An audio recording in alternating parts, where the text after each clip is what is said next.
નમસ્કાર, જગદીશ ફેશનમાં specially summer collection straight પેરમાં જે પણ પિસ્તા ખાય છે એમના માટે જોરદાર કલર લઈ આવ્યા છીએ. પિસ્તા કલર એકદમ યુનિક આર્ટિકલ, સમરમાં પણ એકદમ એક્સ્ટ્રાઓર્ડિનરી વસ્તુ છે. સ્ટ્રેટ કુર્તી વી નેકની સાથે પ્યોર લખનવી વર્ક તમે જોઈ રહ્યા છો. પ્રીમિયમ વર્કની સાથે પ્રીમિયમ ક્વોલિટી રહેશે અને વર્કનું ફિનિશિંગ ચેક કરો મારા વાલા બેનો.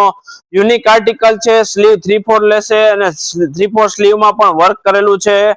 યુનિક આર્ટિકલ છે. સ્ટ્રેટ કુર્તી છે. નીચે દામનમાં પણ જોરદાર છે. એનું વર્કનું ફિનિશિંગ જો મારા વાલા બેનો. નીચે દામન પટ્ટી રહેશે, એમાં પણ વર્ક કરેલું રહેશે. નીચે રહેશે પ્લાઝો અને એકદમ કમ્ફર્ટેબલી સમરમાં સ્પેશિયલી પહેરાય એવું. અને દુપટ્ટાની વાત કરીએ તો પ્યોર મલ કોટનનો દુપટ્ટો રહેશે. 2.5 મીટરનો. સાઈઝની વાત કરીએ તો M થી લઈ 2XL સુધીની સાઈઝ રહેશે. જેમને પણ ઓનલાઈન ઓર્ડર કરવો છે સ્ક્રીનશોટ પાડી અમને ઓનલાઈન ઓર્ડર કરી શકે છે. આવું જ અપડેટ લેવા માટે આપણા શોપ પર વિઝિટ કરો. જગદીશ ફેશન, મતવાશ્રી, જેતપુર, અને મારા પેજને ફોલો, લાઈક, શેર કરવાનું ભૂલતા નહીં. નમસ્કાર.